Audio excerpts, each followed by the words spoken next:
Okay. Hello, how are you? All right. I Good. haven't had a good week, but it's getting better. Oh, I know the thing all too well. Ian, hello. Cousin, hello, darling. How are you?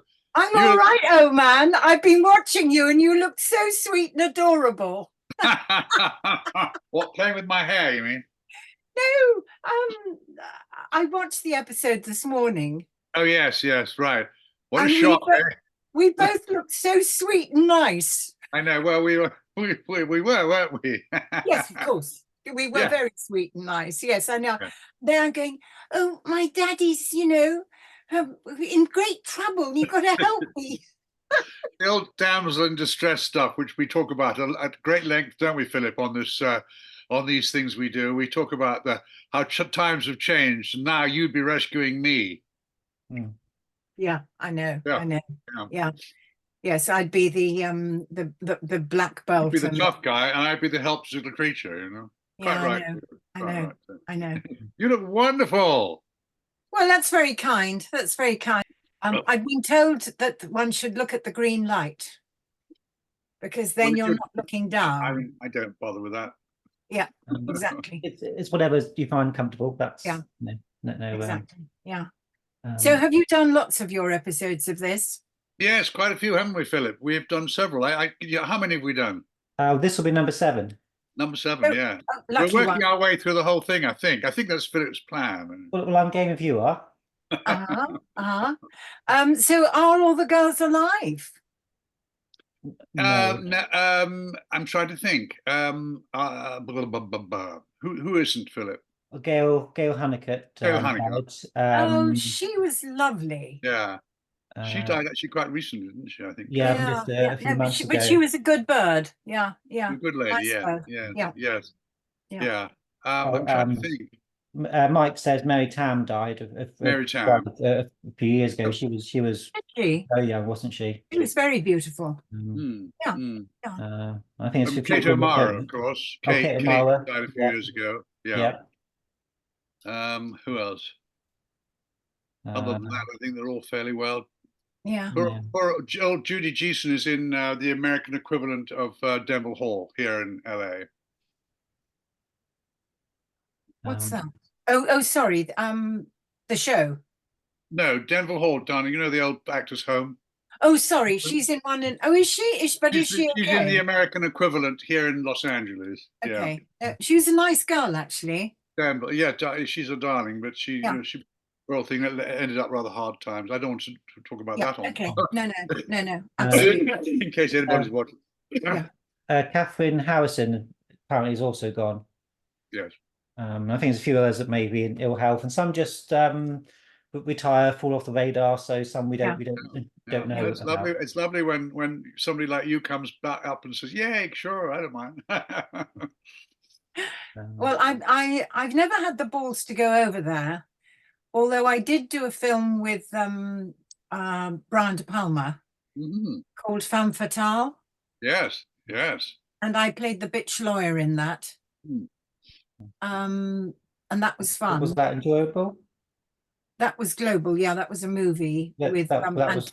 sorry, it was with Oh, Antonio yeah, maybe Banderas. was that Antonio Banderas as well? Yeah. Yeah, was that good fun? Was he good to work with? He was so nice and it was terribly funny. Are we live?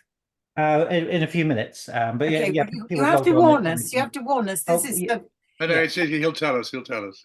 yeah. and he it was when Melanie was had just pumped her lips, so she disappeared to let it all simmer down. Okay. And so he was in Paris and I was doing my scene playing the bitch, you see. And he was in the scene, but I was the one doing all the talking. And he said, she's really, really nasty. And I went, I'm not actually, I'm really, really nice. Kind of how Palmer said, you are rehearsing and you will stay in character. And I went, Oh wow! Oh wow! Oh wow! Sometimes directors do not understand actors at all, do no, they? Really? I know. No, he wasn't nasty to me. He thought it was quite funny, but he was it was actually because do you come across Peter Coyote? No.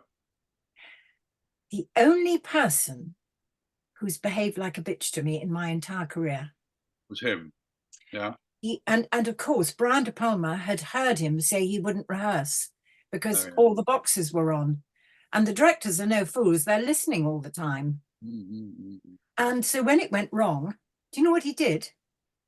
He said, "I'm so sorry. That was Fiona's fault." Sorry, what? Who?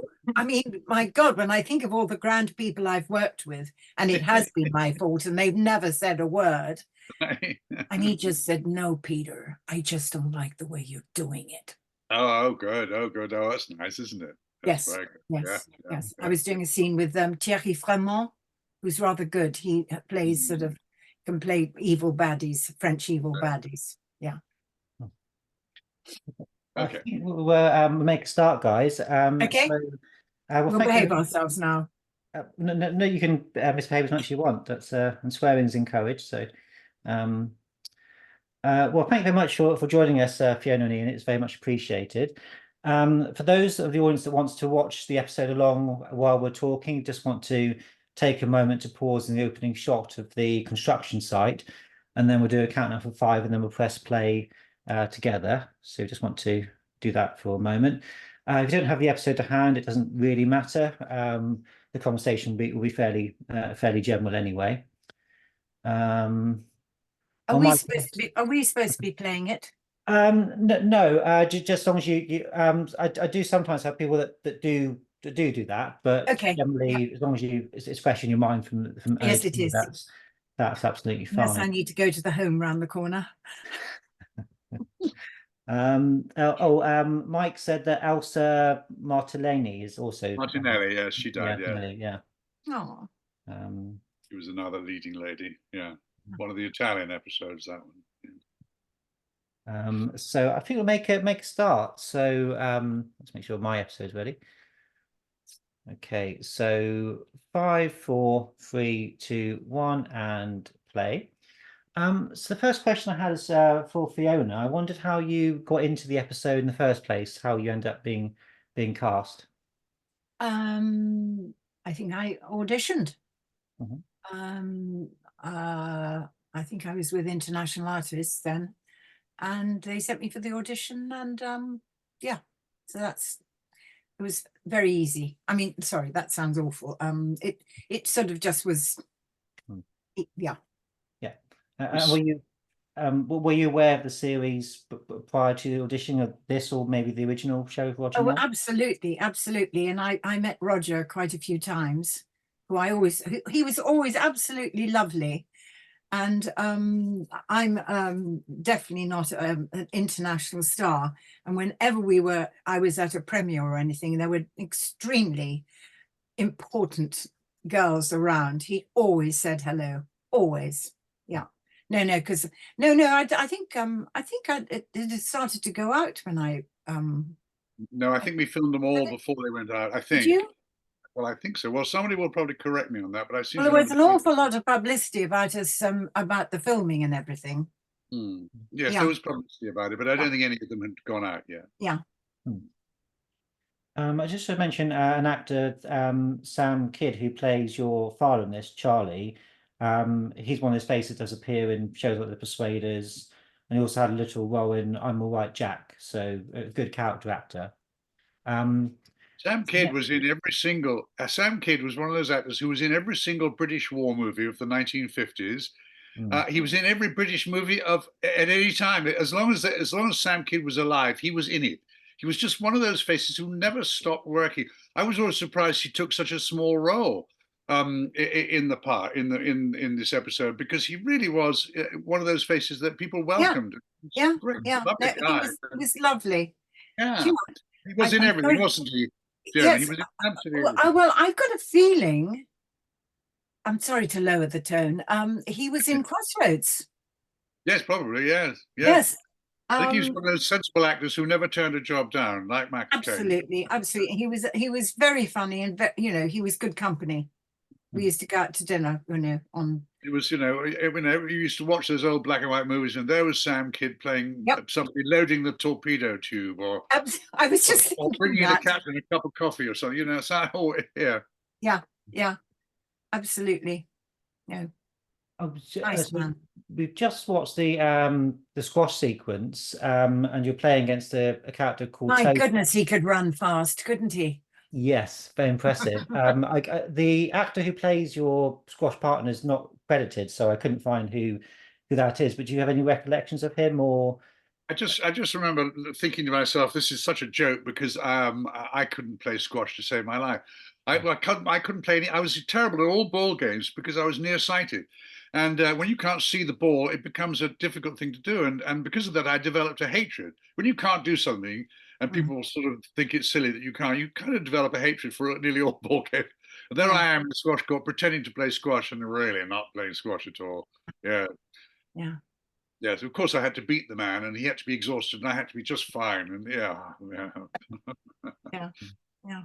So would you both have various roles have learnt things like, how to do certain games or how to ride horses or things you didn't normally know prior to that? Was there things you had to pick up for different roles that were memorable?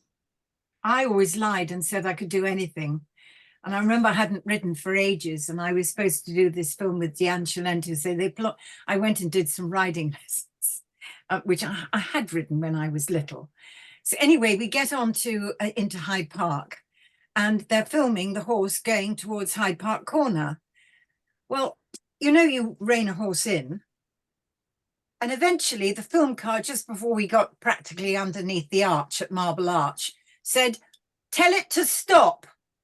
And apparently it didn't obey any instructions except verbal. Well, I said, thank you for telling me now. Ridiculous. Ridiculous. Have you started? That could have been quite exciting. Yes. Was there anything, Ian, that you picked up or didn't, Well, I had held a squash racket. I think was about the extent of it.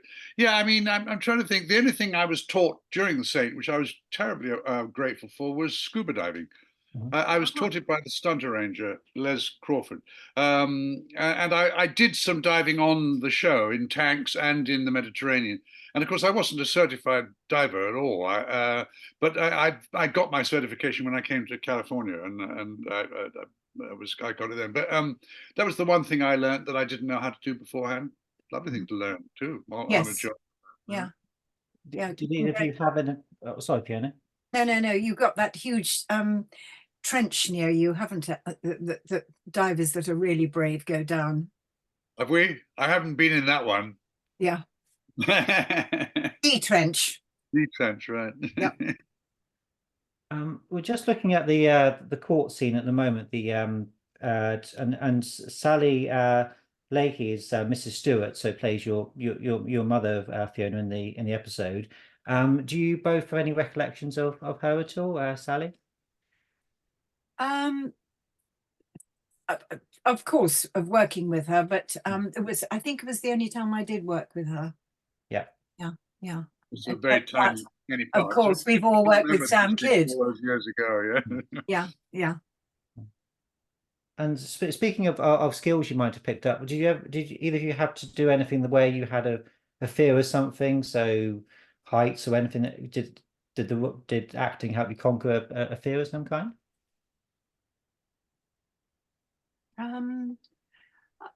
Well, actually, it was. Do you remember the Colgate Ring of Confidence? Yes. Yes. He likes you, but he stays away from me. You mean it's my breath? And I remember they said, we're going to put you on a 6-foot diving board. Is that a problem? I said, no, it isn't. When I got there, they put me, the one up there, but the one right up there. And Bernie Stringle was directing, and I did have a little bit of a meltdown, and I just sort of thought, okay, Fiona, if you're going to die, you're earning a lot of money today. I was petrified. Go up there. Me too. The same thing. Heights. I had to do a little climbing sequence in the episode, I think, with Judy Geeson actually, and literally, I just had to sort of go 4 feet up a cliff, and even then, I was clinging on for dear life. It's silly, really, isn't it? I know, Yeah, but yeah, I didn't. Yeah, heights yeah, bothered me. I was, yeah. yeah. But I've jumped out of a plane twice, so it doesn't really make any sense at all. But again, you see, if you're connected to the ground because you're clinging onto the side of a cliff, is a completely different thing. You know, there's no vertigo or sense of terror about heights if you do that. Yeah, the You've parachuting. actually had to jump out of a plane I for haven't had fun. to. I did it both times voluntarily. It was great fun. I'm a bit old now, but I would do it again. Like a shot. It's lovely. It's great. Ooh, okay, okay. Sometimes it doesn't open, you know. Very rarely. If it did that all the time, nobody would ever do these things. Yeah, I know, I know. I did one with this lovely Australian girl. You know, you're attached to somebody. You know, Yeah, you're attached to them, and they do all the work really. yeah. And as we were dropping at 120 miles an hour, she screamed in my ear, "Oh, I love my bloody job!" Which is such a sweet thing to do, isn't it? I love Yeah, my bloody job. She yeah, shouted in. yeah, Yeah, yeah. Super, super.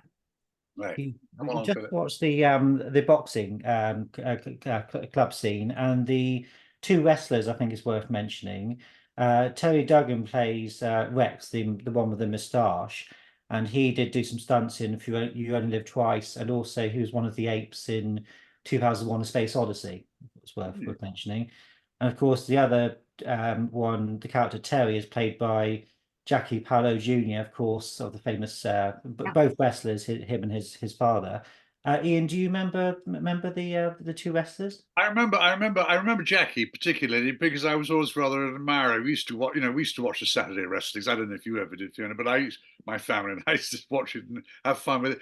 And Jackie, although his father was more famous, but he was pretty famous too. He looked very like his father as well, I think. Yeah, yeah, So it was rather fun because there he was playing a little part, and I was thinking, good, you're watched by far more people every week than yeah, I have been. yeah, You have far greater following than I do.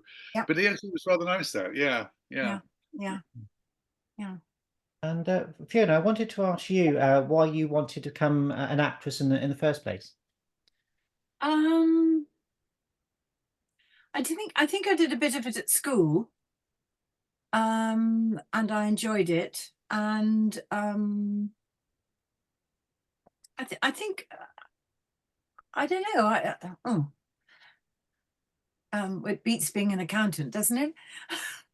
I think no. I All just the accountants watching now, all the accountants watching now are going to write you letters, Fiona. um yeah, I know. And actually, thank you very much. I've had very good accountants all my life. Thank you. Um, uh, um, I think it's a fantastic way to earn money, enjoying yourself. I mean, we do. We're terribly lucky. Hmm, Yeah, it's yeah. the honest answer.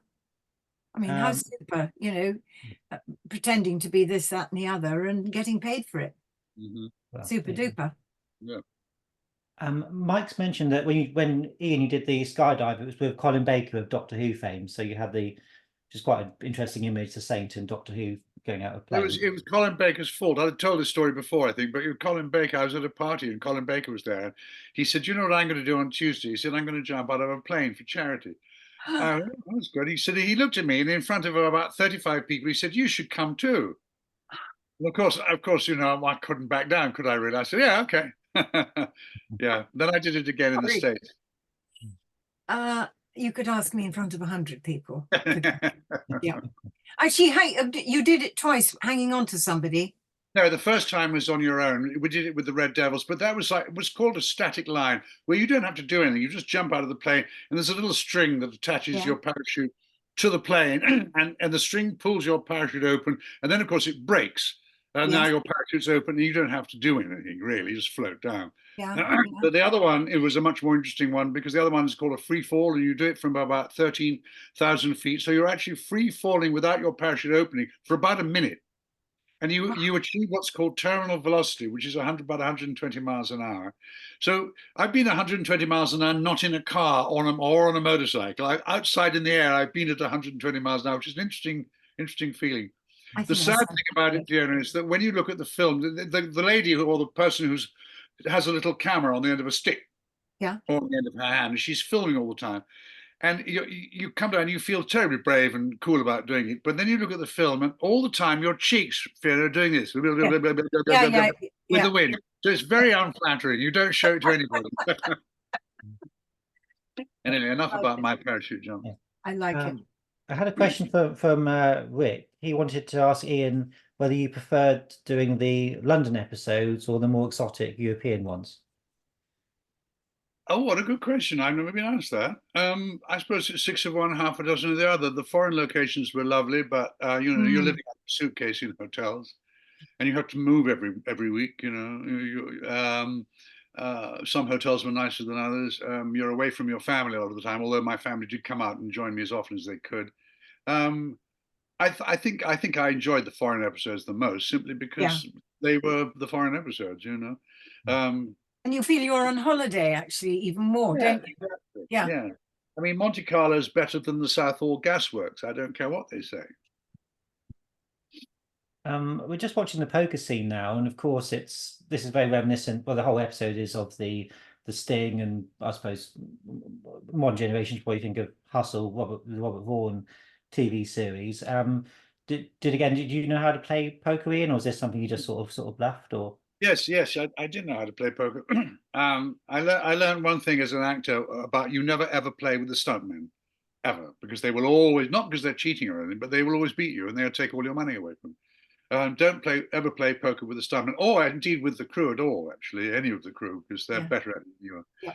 Yeah, it was a curious episode. I don't know about you, Fiona, but you know, it was a much more talky episode and a lot less action episode than nearly all of them. Yeah. It was quite odd that I was watching and I was thinking where I mean, I know there was one ridiculous, dreadful little silly little fight scene between me and John Woodvine, I think, but mostly it was talk, wasn't it? Chat, and I thought the plot was quite good actually. The sting plot was quite fun, but in a Yes, it sense, it was. was one of the most action-free episodes I ever did. Really. Yes. Yeah. Yes. And when I watched it, I didn't realize so long ago that of course the policeman was in it all along. Yeah. And you don't realize that till the very end. You're worrying. Yeah. Yeah. But that was a very interesting character. That actor, one of the actors in the poker game. You're going to talk about him, aren't you, Philip? Probably Alan Browning. Yes, I've got Alan Browning down. Yes, you remember Alan, of course. A little bit, yes, because he was actually very famous, and it was a strange role for him to take. It was in fact, I believe, his last television appearance. It was He indeed, died yes. shortly after. Oh. Yes, that was his last. He was very famous for being in Coronation Street and being Pat Phoenix's husband. Yeah. They married in middle age, and he remained her husband till his death. And but he was a well-known fact that Alan was the most monumental alcoholic. Really, and I suspect his career was on the slides because that's probably why he took that rather small, undemanding little part, you know. And maybe the lovely director Roy Ward Baker thought you can give Alan something to do, you know. It was anyway. He died shortly afterwards, but it was an odd thing because he was a very, very well-known face on English television, and to play that little part was really had to get him at all was really something. Yeah. He died in 79. He was only 53, and I think, as you said, I think it was alcohol related, liver and etc. The other actor in the poker scene I want to mention, Neil Hallett as Andrew. Of course, he's been you name it, he's been in it. Did he stir any memories when you saw him? I'm watching the scene and I'm thinking, oh yeah, there's old Neil. You know, about that. I mean, I don't think I ever worked with him at any other time. At least I don't think I did. No, but he was one of those stalwart English actors who, as you say, cropped up in everything, really. Yeah. And he did actually have a small role in Thunderball as one of the bomber pilots, for those interested in a bit of trivia. I have a question come in from Mike for Fiona. Did you like Ted Rogers when you were in Hostess on 321? Yes, I did. Yes, I did. He had the sweetest wife who was completely devoted to him. And they had children very late, which is rather sad because he died when they were very young. I got a feeling she had something like Did she have twins? And he died because they were devoted to his career, and so she I remember her saying, "I'm not going to have kids until this show packs up." No, he was a nice guy, actually. I liked him. Yeah.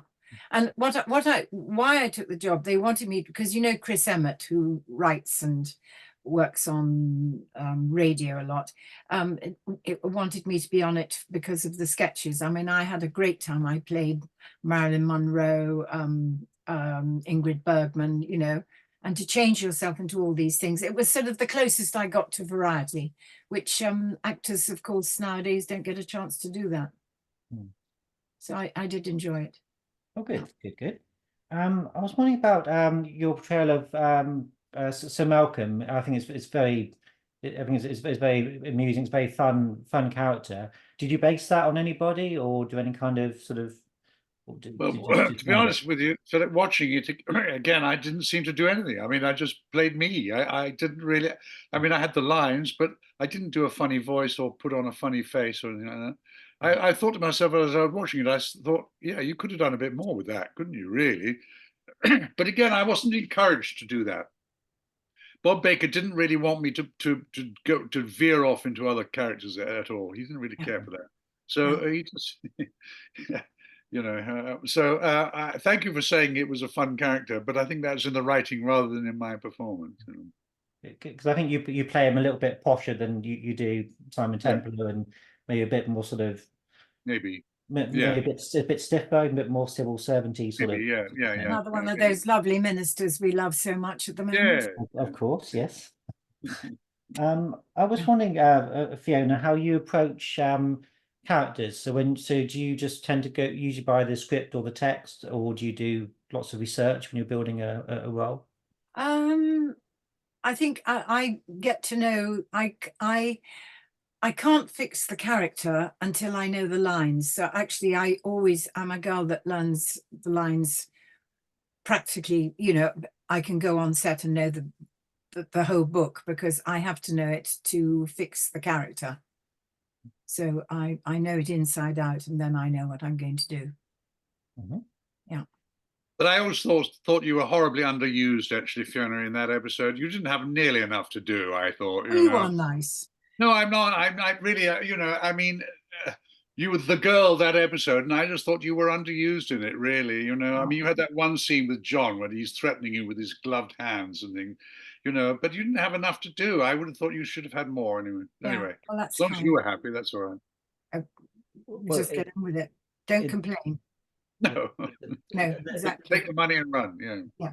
It is quite interesting. At the beginning of the episode, Fiona's character wants to be heavily involved in bringing Ray down, and the Saint says, "Oh, you're being integral to the plan. Don't you worry." Then she disappears for 20 odd minutes. Yeah, so, I know. I was thinking, what did I do? What did I do? And I'm waiting, and then suddenly I see myself in the telephone box. Yeah. I think we mentioned this is quite a good script. So was this probably one that Leslie Charteris wouldn't have had so many of his famous notes about? Do you think he would have been happier with this kind of story?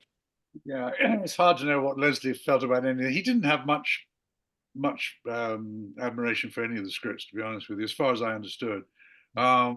He might have quite liked this one. He always liked the Sting stories. He wrote quite good Sting stories in his book. Some of the Saint stories had stings like that.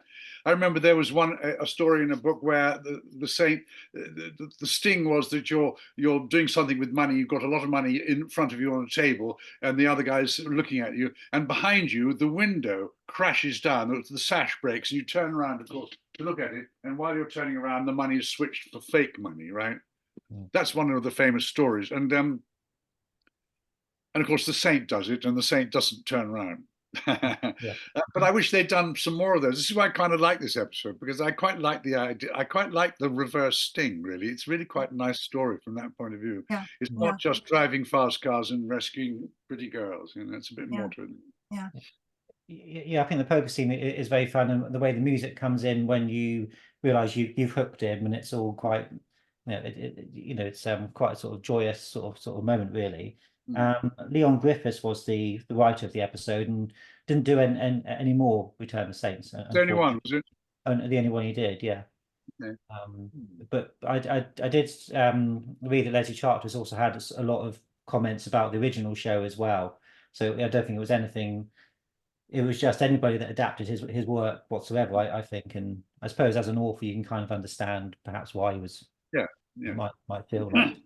I mean, he didn't like some of the fake Americanized dialogue, you know, that Anthony Spinner, the then producer, would inject into the script sometimes. You know, he would inject lines like, "You do that, you're going to end up in the morgue," and you go, "Really? Oh, God!" And I would sort of say, "Do we have to say that?" Yeah, Leslie hated all that sort of stuff. Yeah.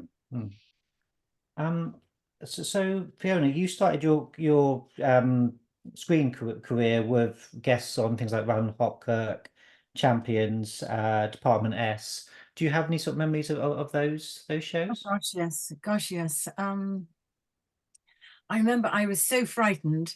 You remember, Ian, the corridors up at Elstree, the endless corridors. And when I went up there to do one of them, and it was my first time in a TV studio, I was this is pathetic. I was so frightened to ask anybody where the where lunch was that I sat in my, yeah, isn't it pathetic? Until they called me. I No, know. I don't.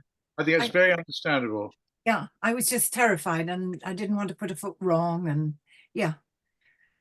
One was very great. Isn't it ridiculous? I mean, I was probably 20, and now I look at the 20-year-old, well, I look at the 16-year-olds, and they're so savvy and switched on and streetwise and everything. And we were just simply not like that. You know, yeah. And I was frightened when I went to my first TV. Oh God, yes, absolutely terrified. You don't want to open your mouth in case you Yeah. say something stupid, or Exactly. Exactly.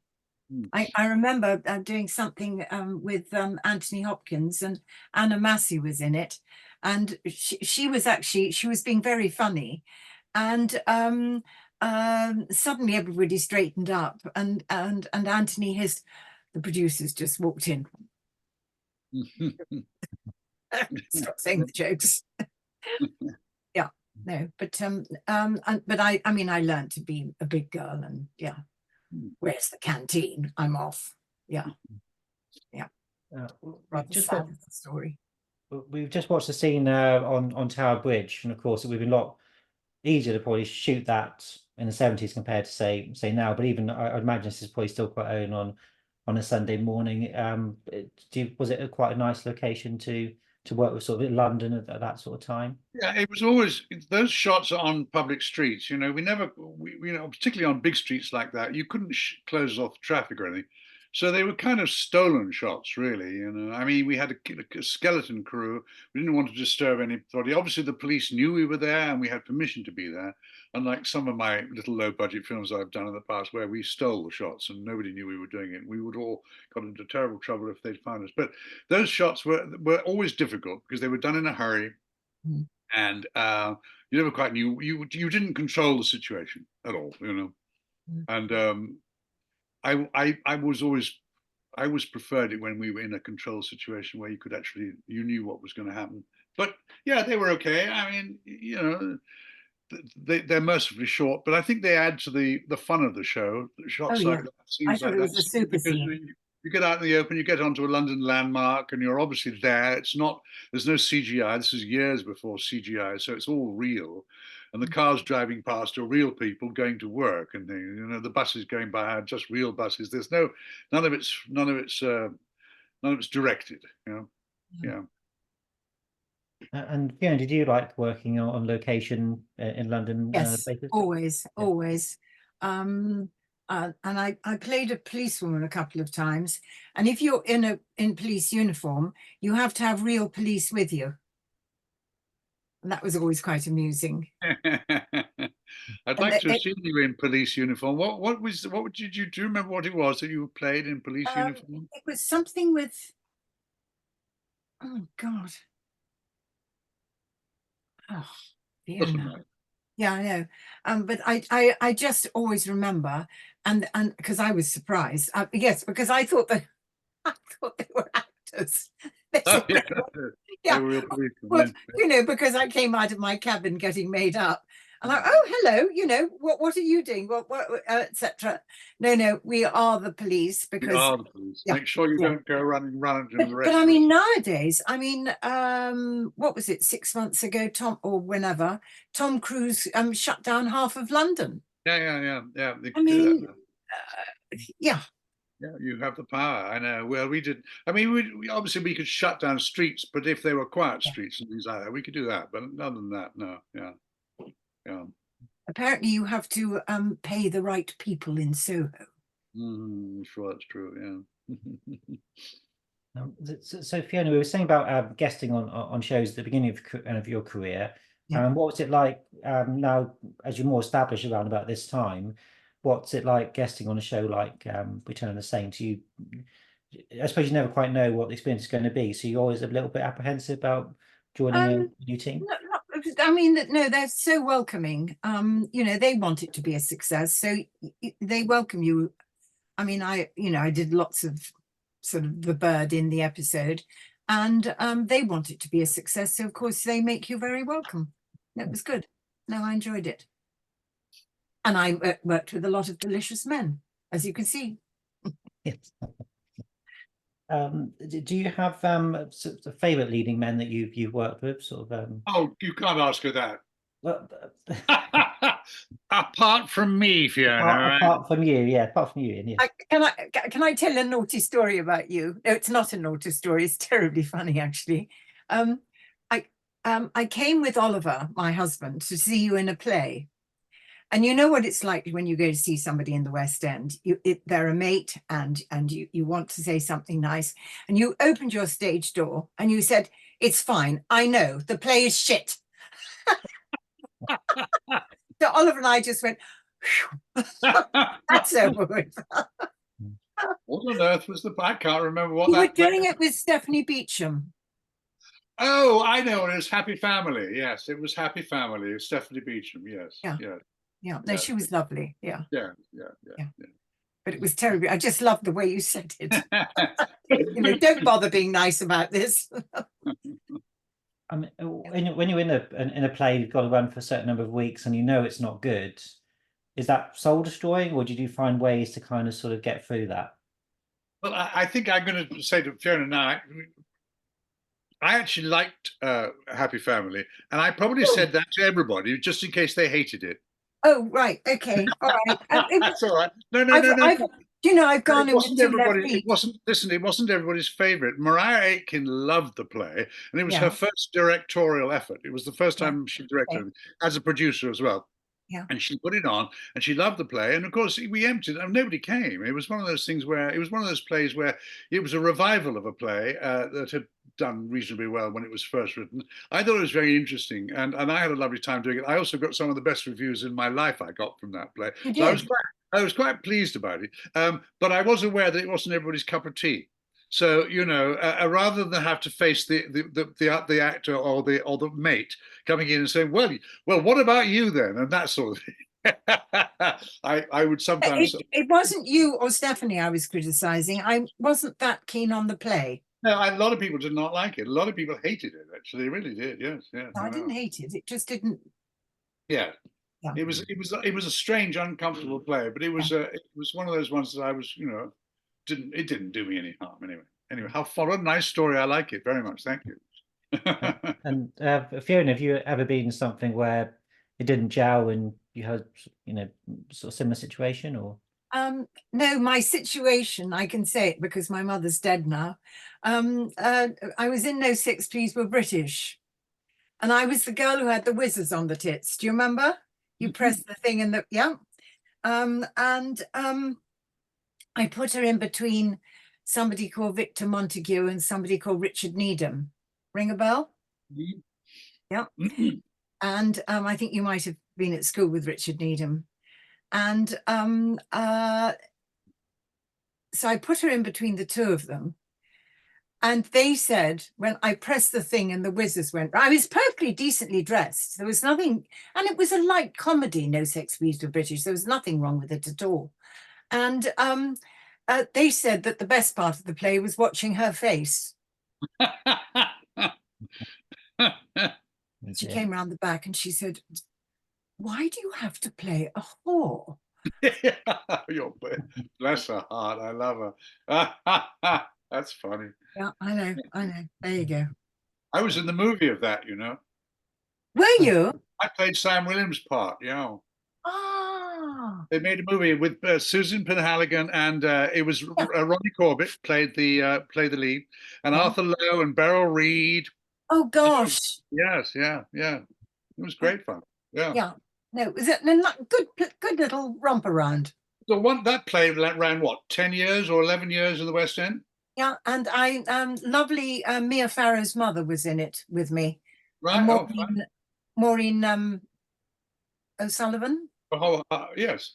Maureen O'Sullivan or Maureen O'Hara, one of the two. That's what I'm slightly embarrassed. I can't remember. I know. No, Yeah, and she was lovely. She lived in along in Cheney Walk, and I was coming from downtown Fulham, and I would pick her up in my Fiat 500, and I would drive her in, and she would talk to me about Robert, her boyfriend.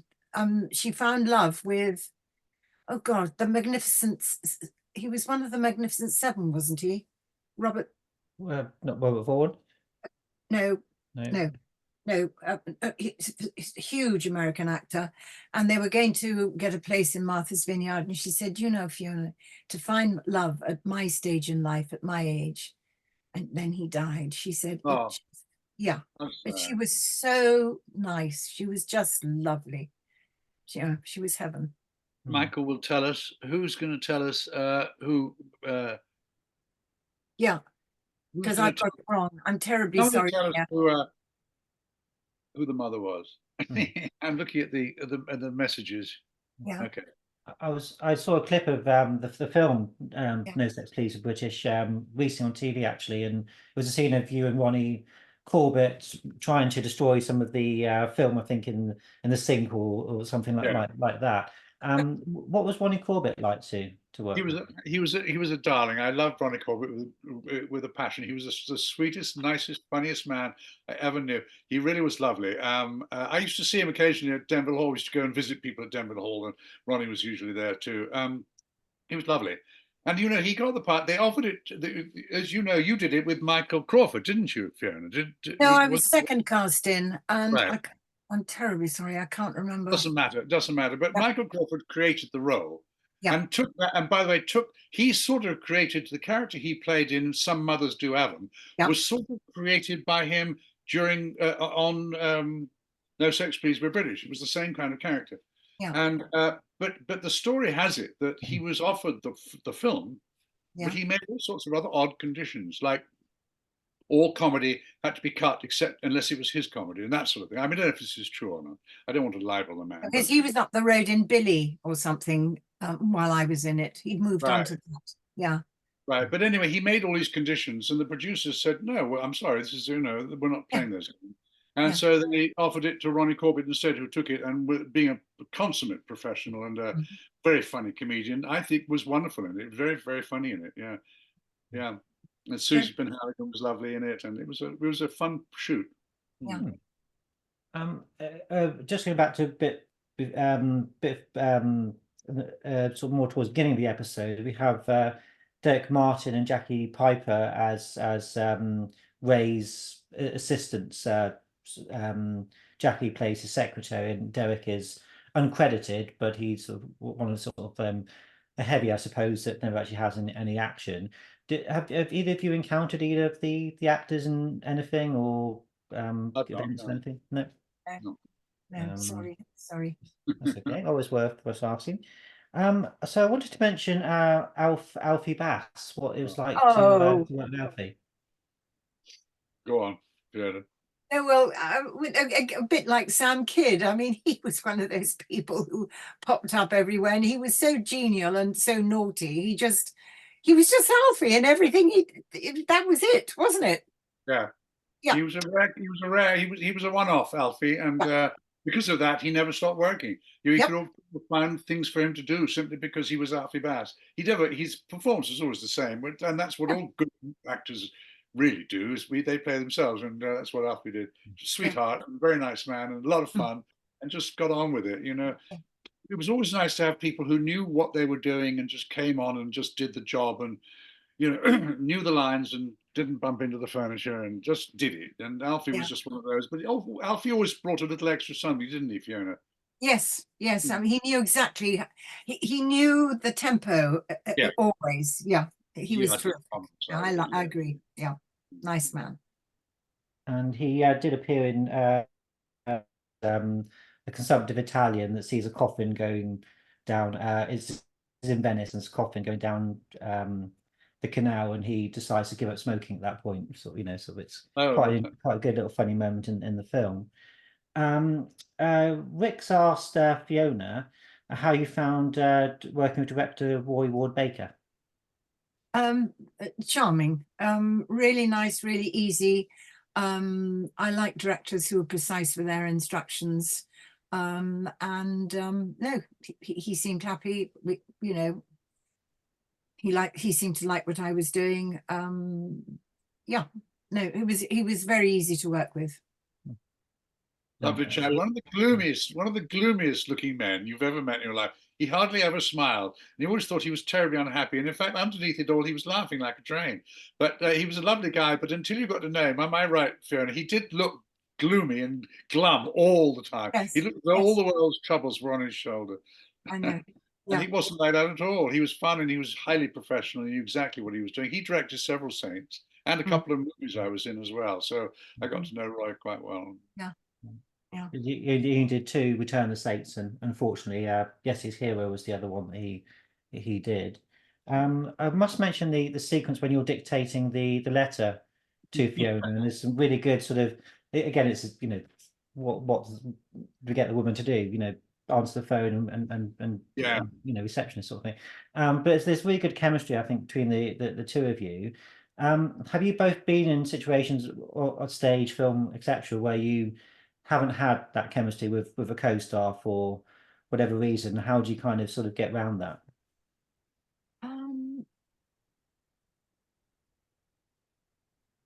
Yes. I can remember on Crossroads there was somebody who and he thought he was it. I can say it quite happily because I had a few boyfriends on that. Honestly, he thought he was James Bond. Well, he wasn't. No. And couldn't understand why I didn't think so either. That's so funny. And I fancy everything. It's nice that you say we had, and I think we did, because I think, but again, chemistry comes a lot of the time from the writing. If there's a nice sort of bantery thing going and both the actors know what they're doing, quite often, and I'm not saying we didn't have chemistry, I think we did, Fiona, but I'm also saying that quite often it looks like there's chemistry because the dialogue is actually quite good for a change, I do remember you were so relaxed and relaxing that, it made it very easy. It's a slightly ludicrous scene as well, isn't it? Because it's one of those situations where I'm dictating and you're actually typing directly, and then it's one of those impossible scenes. You know what I mean? It's one of those things where actually I did. At one point you say, "Don't go so fast," but I mean, I don't take any notice of that. I still carry on, don't I? I know, but you said something, and I said, and you said, "Don't type that," and I said, "I'm glad you said that," and I thought, God, was she that thick? Yeah. Anyway. Sorry, it was actually my father made me learn to type, because he was so worried about me being an actress. He said, "You will learn to type." Yes, well, there you go. Yeah. And now kids all type because they're all taught it now. I mean, my American stepson, when he was 12, he was like his fingers on the keys were just extremely fast because they now have to do it because of their computers. I want to explain to people who've seen, do you see all these flowers in the background? See all this stuff I've got in here? Is it your birthday? No, I tell you, we've got a flat roof outside our bedroom, Yeah. and it started leaking. So we've had to have the roofers in, and we had all these plants out there, and the only place to put them is in this office of mine. So Yeah. this is why all of a sudden it looks like I got flowers, but they're only here a bit for temporary. Well, Anyway, mine looks a complete mess because my son is supposed to be in France, uh-huh. and the entire house, the bedroom, cupboards, everything, Pickfords that were picking up the stuff from America said they were coming with 3 suitcases. Well, no, they opened the door and Tom had said 3 suitcases, 9. 9, okay. 9. So the entire Where house is is don't give me the address. Don't give me the address. Well, where is home, Fiona? me, Fulham, Fulham. Okay. All right. Lovely. Parsons Green. Yeah. Lovely. Okay. t- Speaking to other co-stars of the series, a lot of the guest stars had to provide their own clothes for the show because there wasn't a budget for that. Did you have to provide your own clothes for the show? Do you recall? I don't think so, although I thought I recognized a jumpsuit that I had, because sometimes you'd rock up in something comfortable for the day. And they said, oh, they'd say, but very rarely would I be asked to wear my own clothes. And certainly not that fetching nurse's uniform. Oh, You never know. and the little hat. I mean, it's so cute, isn't it? Horrible. I know. Yeah. Well, We must mention John Woodvine. What was John like? I suppose not. He plays a very nasty character, but I guess he's probably quite nice in reality. Hopefully. yeah. I don't think. Sweetheart. Oh yes, I only had. Yes, I did have a scene with. I'm sorry. I'm being Well, you had stupid. the big threatening scene. That's a frightening scene. Held Yes. you down on my couch in my little Yes, house. yes, How did yes. that go? How was that? Was that all right? Was he Uh, nice to you? Yes, perfectly. Well, he had to be. I mean, there was a whole crew there. That's what people forget. I mean, whether you're being half murdered or having a love scene, you've got 50 people in the room with you. So, no, he was perfectly okay. Yeah. But he had that face. He was very lucky. He made a very good baddie. Yes. Sorry, that sounds rude. I mean that as a huge compliment because he was a No, nice, he's a good-looking guy, but he could put on that evil, I think you'd find that very difficult to do. Hey, somebody really nasty. Well, Yeah. here in America, when I first came to America in 1989, I played nothing but bad guys. Really? I've told this story before, and I played nothing but bad guys, charming bad guys, sweet, Yeah. nice, lovely, charming, funny bad guys. And I once said to a writer, American writer, why is it that the Brits here in Hollywood always play the bad guys? He laughed. He said, let me tell you, he said, because you're the only ethnic group left that doesn't mind.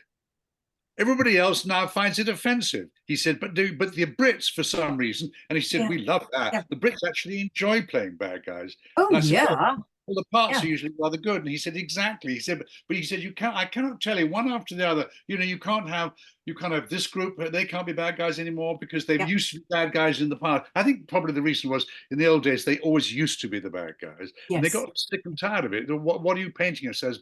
So I understand that. But the Brits, the Brits are the bad guys here in Hollywood. Yeah. Okay. But I'm John with was lovely. John, of course, to American audiences, he's really well known for An American Werewolf in London, isn't he? Because he played the policeman. Yes. And my stepsons are both were impressed that Yeah. that I worked with John because in their eyes he was one of the leading roles in one of the favorite Yeah. movies of all time. Yeah. The climax of the episode is not in the most glamorous locations, a construction site. I assume it was a real location that you can't just sort of step in for a few days. Was it? I assume you couldn't wait to leave, really. It was, that's again one of those slightly idiotic sequences you see where I'm menaced by a large iron ball on the end of a chain. And the question is, well, why don't I just walk away? Because the speed of that thing, you can just walk away. Don't even have to run. You can actually walk away from a thing like that. So I always thought that sequence was a bit silly and ridiculous. I was frightened. When you're running up all that debris after him, was that real debris? Yeah. That must have actually that's just the sort of place where you could have got injured more than the big ball. that's where you get hurt, is running up on all that Yeah. rubble. Absolutely. Yeah, But that's what I thought. the big ball was kind of fun. They said it's fun, and it really was. It was the ball. You know, it Yeah. wasn't a sort of a Yeah. plaster or a polystyrene fake one. But again, I always thought to myself, why doesn't the Saint just walk away from this? Those balls do not travel very fast. You know? Anyway. But it wasn't. No, all those sorts of locations were the least fun. You know, the Yeah. least fun places. I yeah. agree. I agree. The only nice bit was that they did look after us nicely in St. Catherine's Dock. I remember that. Yes. Yes. Yeah. Yeah. So do you mean sort of catering wise, or just sort of being attentive? Would you have Oh, training? well-fed. It's an old adage, but it's a very true adage. A well-fed crew is a happy crew. Mhm. Yeah. Just going back to the confrontation with the ball. I mean, now in being a real wrecking ball, you obviously had to be probably quite wary of it. And there are some shots where it does get quite close to you, and it's quite, you know, a bit of peril that it comes But it across. very, very gently bonks up against that steel girder I'm hiding under. It doesn't exactly come crashing in. It just comes in very slow and goes bonk when I'm back again. So I don't think I was in any danger ever, you know. And it was Bill Weston that was doubling, actually swinging on the ball. Do you remember Bill Weston? Was it? Yeah. Bill is actually a Facebook friend. Bill, yeah, he's lovely. Bill's still around, and No, he's died. no, Bill's great. Do you know him still, Fiona? He's one of my son's godfathers. Oh, how lovely! Oh, I didn't know that. Oh, that's a lovely story. I didn't know that. He tried to make Tom a Buddhist. That didn't work.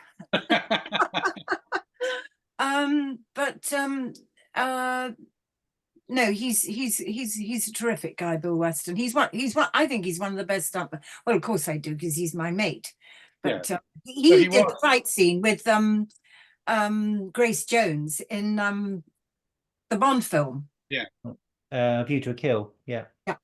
No, Bill Weston was one of the best, one of the greats, and still is. I mean, he's too old to be doing stunts now, and if he is, I would suggest he stop. But he was a great guy. He wasn't permanently with us. He would come on for specials and things like that. Yeah. Oh yeah. But, he's dead. I always liked it when he came on. You know. Yeah. He's dead. He's dead. Yes, and unfortunately. Oh, I'm sorry. That's all right. That's all right. My son flew back. My son was an NGO at one stage, and he flew back from Tajikistan, where he was working along the Wakhan corridor. Okay, somebody's here said, okay, Paul Weston's still alive. Bill Weston died. Paul Weston's still alive. Yeah, and they're no relation either. They're not related, no, but No. Paul yeah, and his ashes went into the river in good Buddhist tradition. He was lovely. He was just, you'd invite him to dinner and he would save somebody from something, and he'd arrive and it was true. He was fearless about anybody, anything, and he'd take on anyone in the street, even if they had a knife. Wow. And he always had a story to tell when he arrived for dinner. Oh, nice. I love it. Yeah. I'm sorry to mix up these two guys. That's okay. That's okay. Yeah, I don't think you're the first to do that, Ian, because I think a lot of people do that they're related as well, and obviously that they're not. But Bill does have a very good fight scene in the Living Daylights. In a big kitchen scene, there's fire, there's pounds of boiling water going everywhere, and it's really quite a good sort of testimony. You know that it's all very choreographed. And so he met Grace Jones, and she threw him across the room. So he thought, right, okay. So he went up to her and he threw her across the room, and he said, now we need to behave before anybody gets really hurt. Oh, cool. That's great. There's a love scene in that film with Roger and Grace Jones, and she's on top of him, and he's supposed to be uncomfortable as the character, but you can tell it's not just acting. You know, he's a little bit sort of intimidated by her. You can see why. Yes. We alluded to this a bit earlier, Fiona, but did you find it a bit limiting and frustrating some of the roles that you were perhaps offered that were perhaps a bit stereotypical bit. Yeah. I had quite a baby face when I was young, as you can see, and not until I was about sort of 45, you know, with some tram lines, did the roles get more interesting. Very much so. Yeah, because you know, acting is a job, and you take the job, unless it's horrid. And you know, if you have a reasonably pleasant face, you're typecast. But no, I work with some lovely men, good directors. I got paid. I had fun. But no, you're right. You did sometimes think, oh God. But then you see, I complain because I'm now play the bitch lawyer or the this or the my last movie was with Alexandra Lamy, who was married to Dujardin, who won the Oscar for L'Artiste, and I played the wicked future mother-in-law. And I sort of sit there thinking, when you're old, you get everything nasty. So, you know, take the nice bits while they're there. Yeah. And do both of you find it more fun to play the villain? Yes. I mean, you know, when you're playing the hero, if you look at hero characters, they're really just extensions of the actor themselves. The hero is the cipher. It's the interesting characters are the ones all around him, really, I think. Yeah. You know, I mean, look at Charles Dickens. The heroes are the dullest characters in the books. And the same thing goes with the heroes in movies. If you can make your hero interesting, that's lovely. And it helps having an established character like the Saint or the Baron or, you know, the Scarlet Pimpernel or any of these characters who are, you know, heroic types. But and they're fun to play in a sense, but their range is very narrow, of course. You know, that's all. You just have to make them charming and likable and a little bit funny maybe and superhero-ish really. And so in a sense, it's as limiting really as, you know, as anything else. I agree. I mean, you can. The point is, you can show your mettle and different sides Yeah. if you're a baddie. Yeah. You know. Whereas but if you're playing the goodie, yeah. Yeah. But we mustn't ever be thought to be complaining about this because, of course, no. a lot of Okay. the reason why Fiona and I worked when we were young is we were quite pretty, and being pretty in our business helps. There's no question about it. You get jobs from a lot of the time on the strength of what you look like when you walk into the casting section, rather than, you know, anything else. And from that point of view, we know, I think Fiona would admit, I certainly always have, of being extraordinarily lucky. Yeah. Or, so we're not complaining. Let's put it that. Did you find that when you get to a certain age where you're not young enough to play the hero, but not old enough to play the granddad, grandmum, that it's kind of you get a bit stuck sometimes with certain roles, or you just Well, you don't work is the answer. I mean, if you don't fit any category, bye bye acting. You go off and find something else to do. Yeah.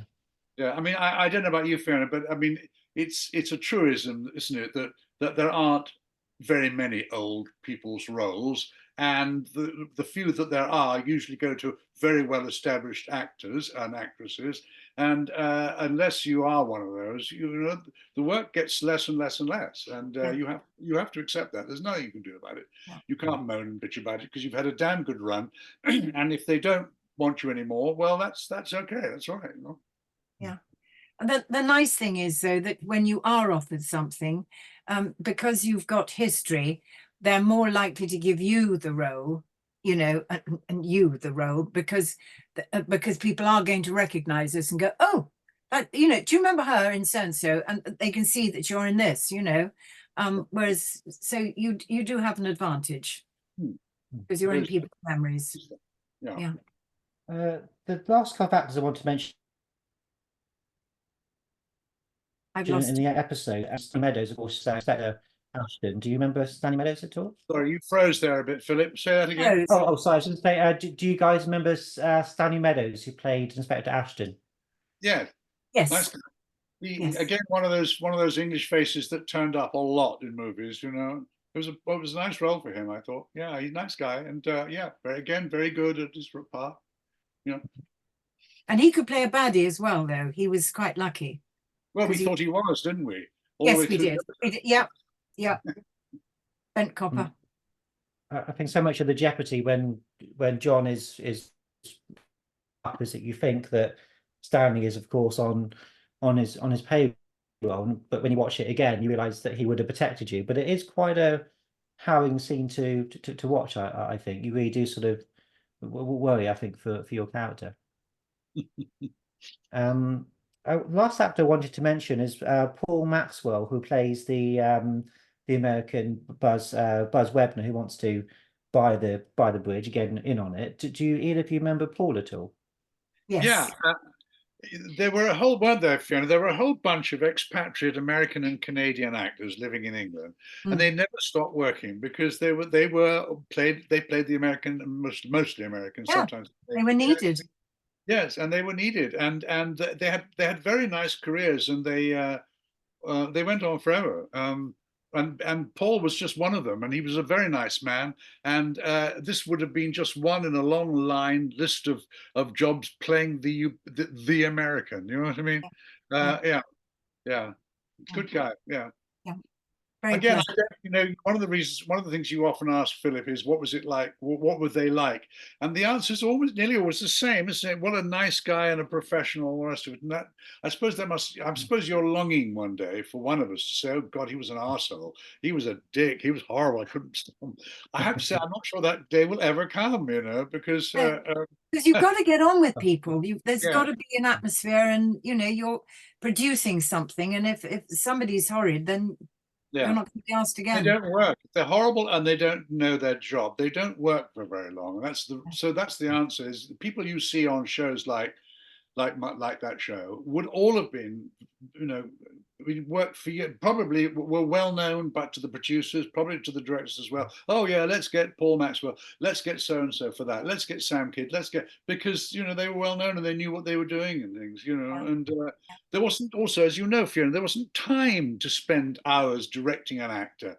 You were expected to know what to do, Yes. create it yourself. The best directors are the ones who just looked after the cameras and left you alone, really, I think.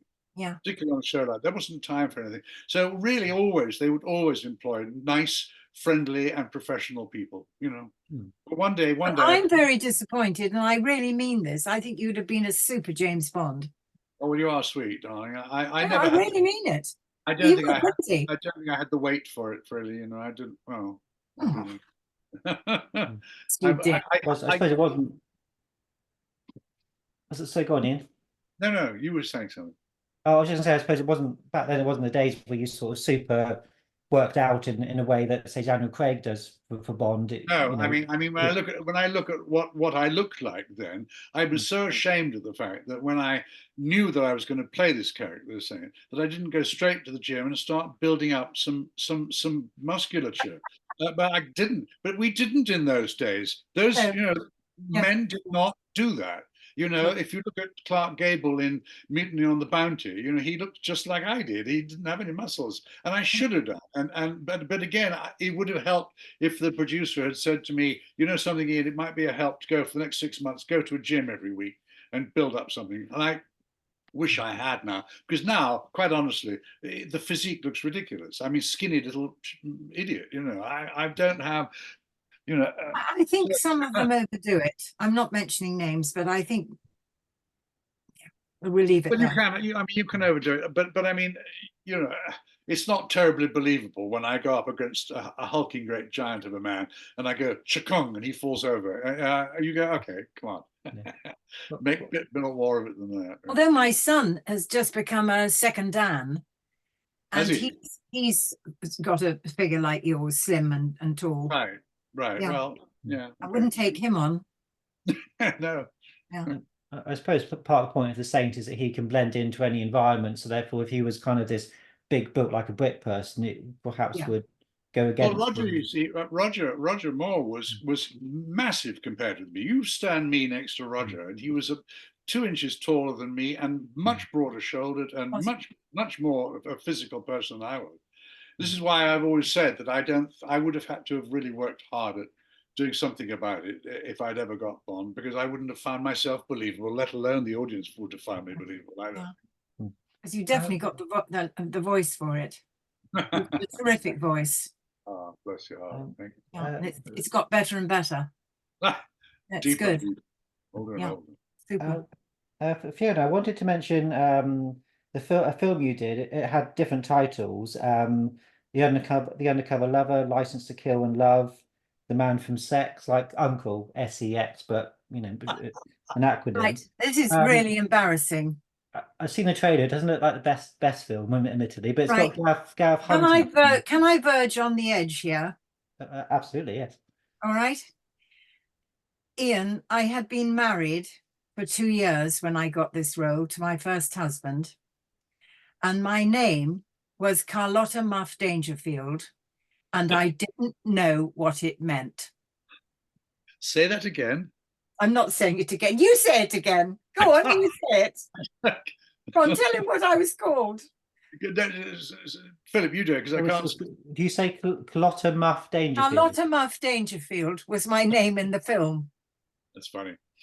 That's funny. And I didn't know. I had, and they were all giggling. And I said, why are you all giggling every time I say my, I think they must have thought that I sort of lay back and thought of Queen Victoria. But no, that was Lindsay Shontef, whose daughter had didn't she have a thing with one of the princes? I don't know. She was rather a terrific girl, actually. I thought it was with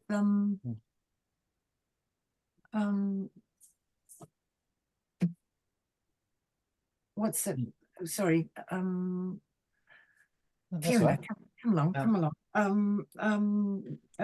The Duke of York, what's his name? Yeah.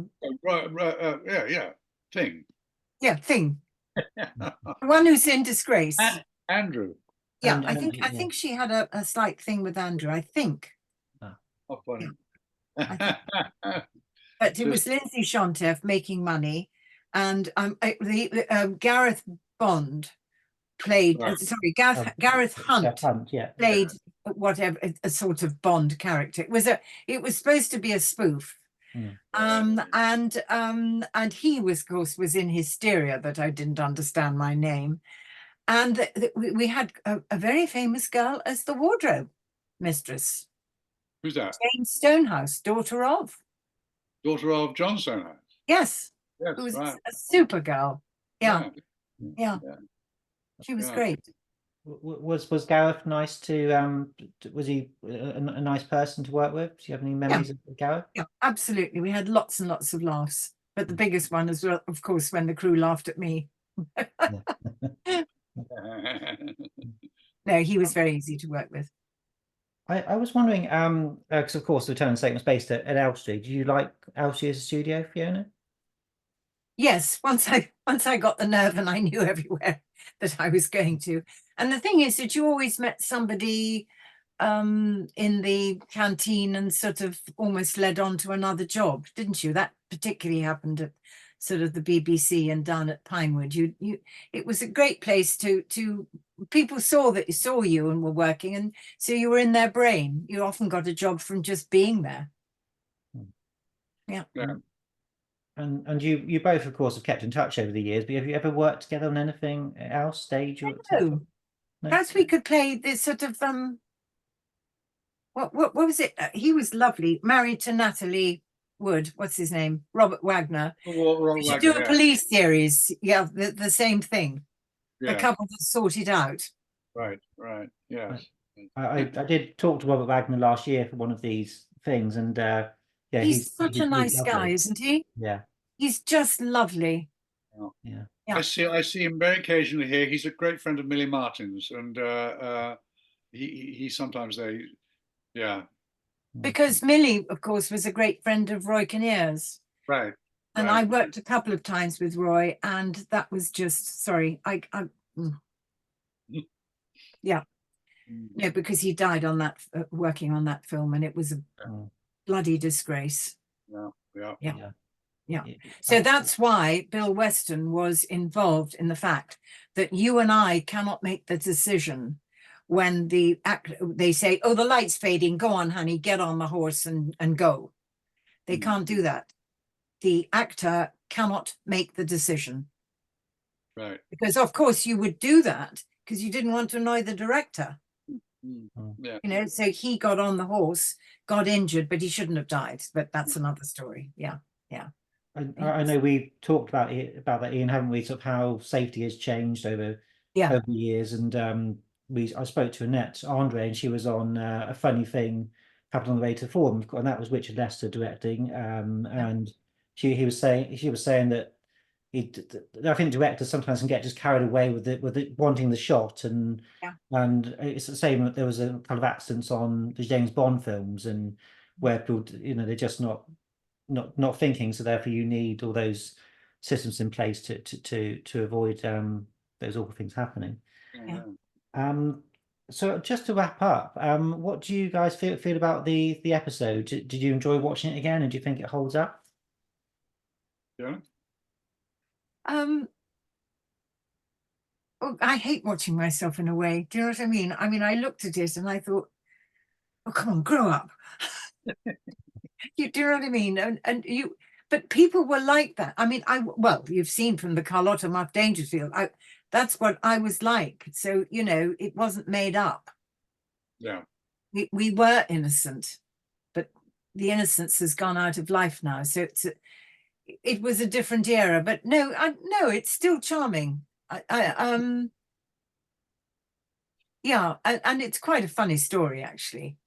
I think from the point of view of the plot, I was quite surprised. I was thinking this is actually quite fun as a sting, which is not. Yeah. I don't think we did stings very often. There were one or two others where I pretended to be somebody else, but mostly we didn't. Mostly it was more action. I first thought, well, there's less action here, and when the action is quite honestly rather ridiculous, not terribly believable. That wasn't Roy Ward Baker's fault, the director. It was to do with the speed of what we shot, and also the restrictions that were imposed on us by Anthony Spinner, the American co-producer. He didn't last terribly long, but while he was there, he would take all the oomph out of any fight scene. It was really. It was a strange thing. Bob Baker, the producer, got hold of this Anthony Spinner guy to come over from America and help us have an American sensibility in terms of selling in America. Yeah. And what this guy did was he brought with him this sense of we mustn't be violent. So one of the things Tony Spinner did was get rid of all the guns. We had plenty of guns before in The Saint, but no, this time around, no guns. And the fight scenes must be very quick and over very quickly, and no savagery in them at all, which meant that they all became very limp and not terribly believable, because they would say, okay, you just hit him like that on the back of his head and he'll fall over. And I'd go, wouldn't it take a little bit more to put a guy like that down? No, Ian, we can't do it. So while that man had sway, I think a lot of the action scenes got very poorly done and not believable at all. Okay. But the rest of it, I thought, was rather good. The script itself had more fun going in it, I think, than most of them did, actually. Yeah. Apart from poor Fiona being underwritten and undervalued and underused. Other than that, I think it wasn't a bad story. And I think it's it's a fan favorite episode as well. And was there ever a consideration of we've got to have some episodes that are a bit smaller, almost like bottle shows, to counteract some of the bigger budget ones, or was it kind of just, as far as you know, that wasn't sort of?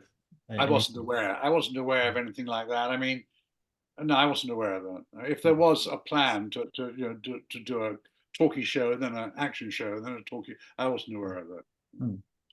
I think one other thing that's interesting about the episodes, it mentions the sale of London Bridge, and of course that was in 1968, and there are lots of parallels to, I think it's a Texas billionaire, same kind of thing with this. So of course that was a big inspiration for the story, and I think as most people know, the person who bought London Bridge thought they were buying Tower Bridge, and of course we're yes, I do remember that. Yes, Not just the bridge, yes, just this great lump of concrete.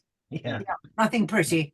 Well, most of it stayed in the country, and it was just kind of the facade that went over. So a lot of it's still kind of over here. Do you guys have particular favorite moments from the episode that stick out when you watched it, either yours or just scenes you thought that worked really well? Um,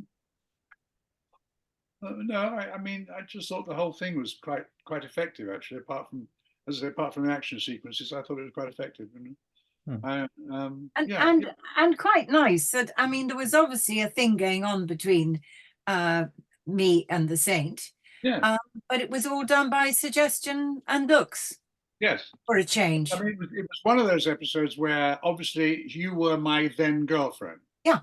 You know, there were several like that. Often they weren't. Often they were rescuing, Yes. and then the girl was so grateful at the end that she became my girlfriend. But no, this was an ongoing relationship, obviously, and a Yeah. very sweet Yeah. one, rather friendly. Yeah, it was a nice one. Yeah. Yeah. But again, we didn't have any great love scenes or anything, did we? Really? No. No. So what the relationship was a little bit ambiguous, I thought, wasn't it? Really? Yes. Yes. Yeah. Yeah. Yeah, and I think that's what makes it interesting, isn't it? You kind of don't exactly know the. I think these days it's all spelled out for you, isn't it? In Yeah. crystal clear image, whereas there's more. It's nicer when you have more subtle things going on. Well, I think that's probably a lovely place to end it, guys. Unless you've got any other comments you'd like to make before we go. Well, it's been lovely to see Ian again. It really has, actually. Lovely, Diane. You look just wonderful, I think. Oh, you are sweet. Thank you. Thank you. Yeah. Well, I just want to say thank you very much to Fiona and Ian for joining us. So it's been a really great chat, and thank you very much indeed. Cheers. Hope to see the. Yay. Bye, everybody. Oh, very nice. Okay. Oh, Well, is that tea? Coffee. Cold coffee. Okay. okay. So, Okay. well, take care, guys, and I'll hope to speak to you again soon. Yeah. Okay. Bye bye. Lovely seeing you Bye, love. again. Bye. Bye. Gonna go running on the beach, aren't you? Yeah. And I wasn't just sucking up to him. It was very pleasant working with him. It really was. I hope that came across. Oh yeah, absolutely. Yeah, great affection. I think. Yeah. I'll pass on your email address to him if you want me Okay. to. All right. Yeah. Okay. Take Well, care and thank you. All right. Sorry. I My hope I pleasure. do something with you again. Well, I'll give it some thought and I'll be in touch. Okay. Okay. Bye. Take care. Bye. Bye.